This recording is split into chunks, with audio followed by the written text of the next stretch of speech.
Good morning students. Chapter number 15 Bhagirath, page number 71 का part 2। ठीक है। सो इस पे था ताम प्रथमतः ग्रहीतुम परमेश्वरः एव सक्तः आसीत्। तो पहली बार परमेश्वर ही हैं जो उसके प्रवाह को, किसके, भगीरथ नदी गंगा के प्रवाह को सहन करने में सक्षम थे। तस्मात् ईश्वरम ध्यात्वा, इसके बाद ईश्वर का ध्यान करने के लिए भगीरथः तपः कृतवान, भगीरथ ने तपस्या की। ईश्वर का स्मरण किया, भगीरथ ने ईश्वर की तपस्या की। सहस्र, सहस्र मीन्स 1000, ठीक है।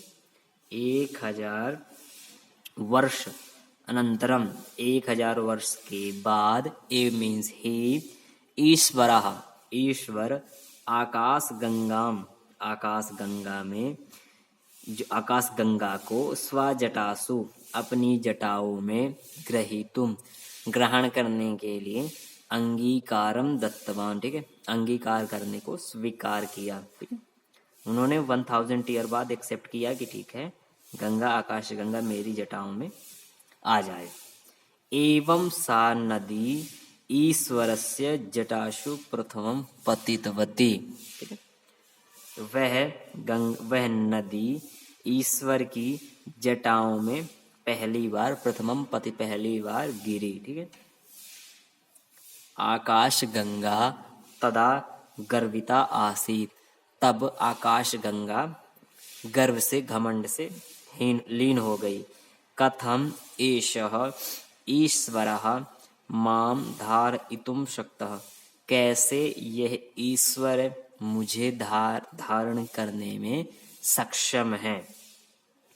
इति चिंतितवती सा, ऐसा चिंतन करने लगी। नद्याः गर्वं ज्ञात्वा, नदी के घमंड अहंकार को जान करके, शिवः, शिव ने, ताम जटासु एव निक्षिप्तवान, उसे अपनी जटाओं में ही छिपा लिया। अतः नद्या एकः जलबिंदु अपि बहिर्भूमौ न पतिता, अतः इसलिए नदी का एक बिंदु भी, एक बूंद जल भी, अपि मीन्स भी, बहि मीन्स बाहर, भूमि में, न पतिता मीन्स नहीं गिरा। ठीक है।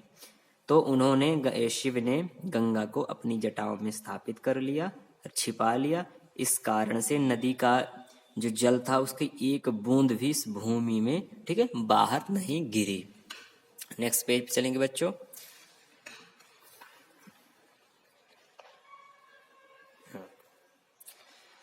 भगीरथः दुखितः अभवत्, तो भगीरथ पुनः दुखित हुआ।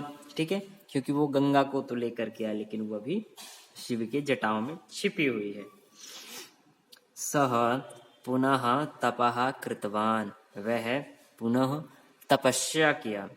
शिवः तस्य पुरतः प्रत्यक्षः अभवत्, भगवान शिव उसके प्रत्यक्ष सामने प्रकट हुए।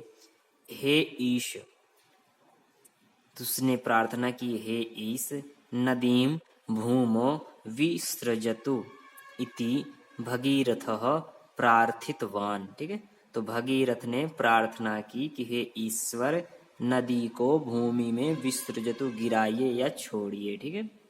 ताम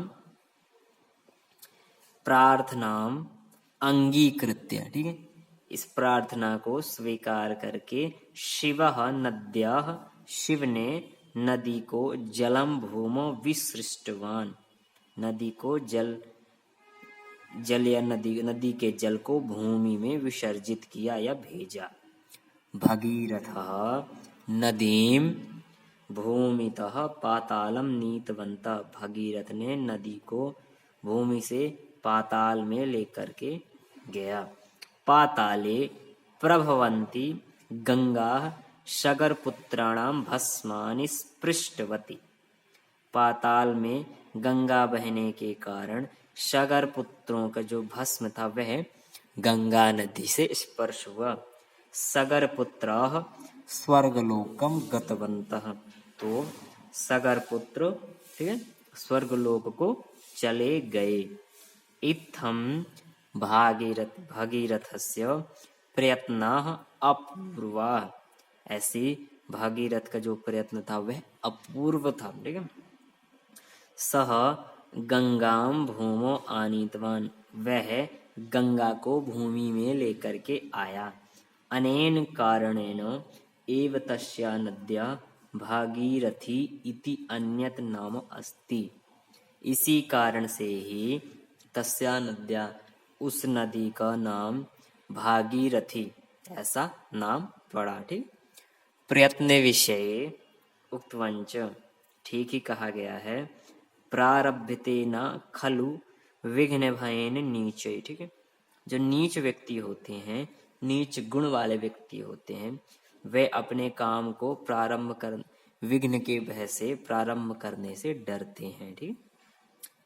प्रारभ्य विघ्न विहिता विरमंतु मध्य, जो मध्यम व्यक्ति होते हैं वह अपने काम को प्रारंभ तो करते हैं परंतु विघ्न के डर से उसे बीच में ही रोक देते हैं। विघ्नैः पुनः पुनरपि प्रतिहन्यमाना प्रारभ्य च उत्तम जना न परित्यजन्ति, ठीक है।